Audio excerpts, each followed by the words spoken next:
एक भरोसे के साथ भारतीय जनता पार्टी की सरकार बनाई। चुनाव में किए गए वादों के मुताबिक राजस्थान की जनता के साथ न्याय होगा, इंसाफ होगा। लेकिन आज 6 महीने बाद जब हम मूल्यांकन कर रहे हैं, ऐसा लगता है राजस्थान में शासन नाम की कोई चीज नहीं।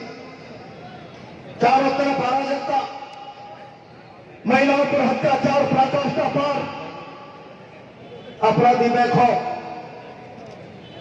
और इसका कारण रात में जब सारे राजस्थान में पर्ची मुख्यमंत्री की चर्चा होती है, जिस शासन की बागडोर दिल्ली के हाथों से संचालित होती है, जिस शासन को जनता का चुना हुआ प्रतिनिधि, जनता का विश्वास संचालित करने के बजाय आईएएस अफसर चलाते, वो जनता के विश्वास पर खरा नहीं उतर सकते। आज राजस्थान अपने आप को ठगा सा महसूस कर रहा है। पूरे राजस्थान में बिजली कटौती के हालात क्या है? गृह मंत्री जी आप शिमला में बैठकर, हिमाचल की वादियों में बैठकर बयान दे रहे। हमको राजस्थान में बिजली कटौती इसलिए करनी पड़ रही है कि पिछली सरकार कोई गलत एमओयू कर गई। सरकार सतत प्रक्रिया, एक शासन आएगा, दूसरा शासन जाएगा, पिछले शासन के तमाम कामों को एक शासन आगे बढ़ाएगा।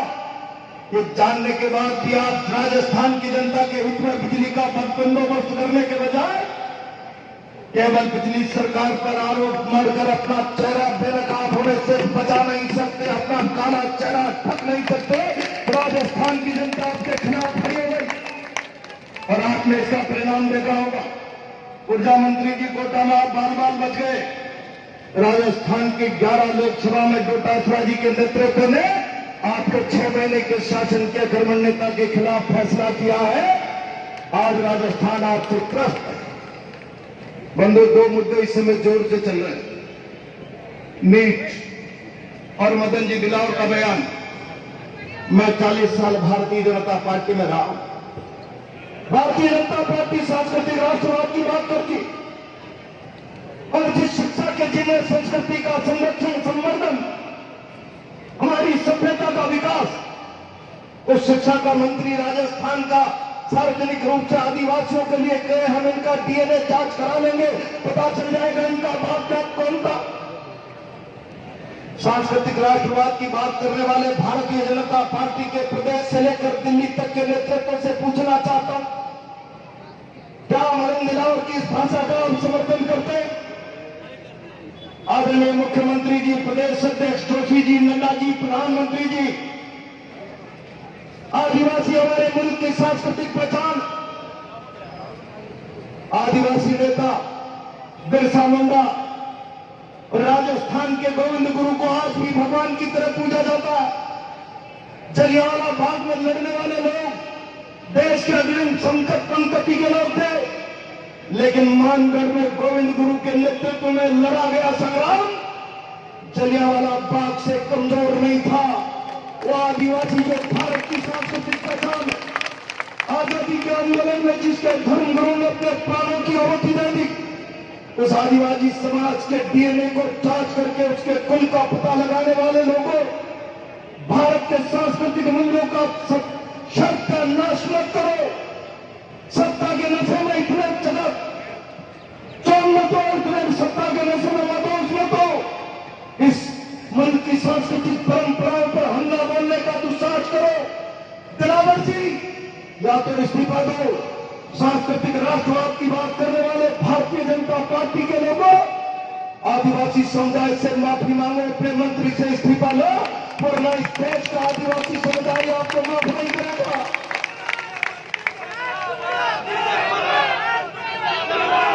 आपके चश्मा कौन सा लग रहा है? मैं तो आज तक नहीं समझ पाया कि भारतीय जनता पार्टी की सरकार और संगठन के लोगों का चश्मा कौन सा लग रहा। समाचार आने कि नीट का पेपर गुजरात के गोधरा से लीक हुआ तो भारत के शिक्षा मंत्री धर्मेंद्र प्रधान आकर गए, नहीं, गोधरा में तो पर्चा लीक हो ही नहीं सकता, ये झूठा समाचार। और जब बिहार में पर्चा लीक होने का समाचार आवे तो भारत के शिक्षा मंत्री सबसे पहले आकर प्रेस कॉन्फ्रेंस लेकर इस बात को स्वीकार करे कि झारखंड बिहार में आपको अपना अपराध नजर नहीं आता। आप इस हिंदुस्तान के नीट की परीक्षा देने वाले उन लाखों नौजवानों के गुनाहगार, उन लाखों नौजवानों के अभिभावकों के गुनाहगार हैं जिनकी आंखों में अपने बच्चों को डॉक्टर बनने के लिए दिन रात सपना देखा था। आपकी सरकार के अकर्मण्यता और फेलियर सिस्टम के कारण उनकी साखों का सपना टूटा है, उसका खून हुआ है। इसकी गुनाहगार भारत की सरकार है, बच नहीं सकती।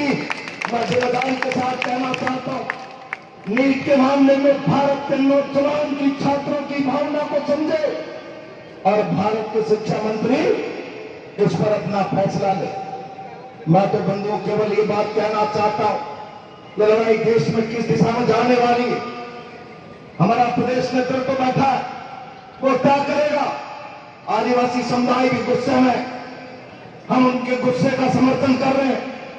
वो गुस्सा केवल गुस्सा नहीं, आत्मसम्मान की लड़ाई है। हम आदिवासी के आत्मसम्मान की लड़ाई में तमाम कांग्रेस का कार्यकर्ता एक से एक बजा देगा। आदिवासी समुदाय के साथ कंधे से कंधा मिलाकर खड़ा नजर आएगा। और नीट का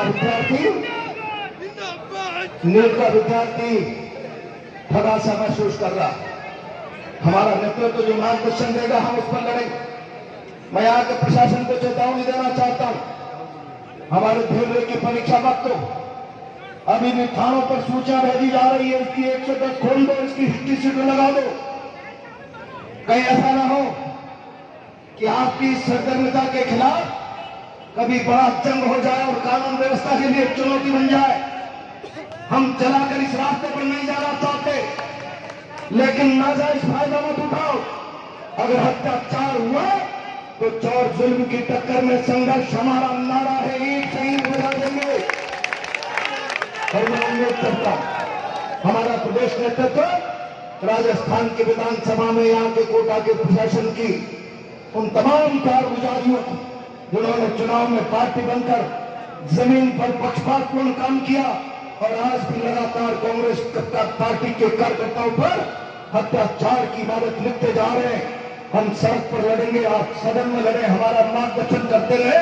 कार्यकर्ताओं से केवल इतना अनुरोध, अभी लड़ाई पानी की भी आने वाली, अभी बिजली की आने, जहां जिस स्थिति में पूरी हालत में लगता है लड़ाई लड़ी जानी चाहिए, कांग्रेस का कार्यकर्ता संघर्ष का संघर्ष करके अंदर की तरफ उधार दे, आवाज देना, पीठ पर खड़े मिलेंगे, ताकत के साथ खड़े मिलेंगे और इस सरकार की ईंट से ईंट बजा देंगे।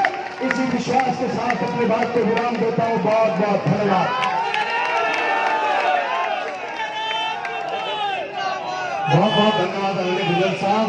शानदार कड़ी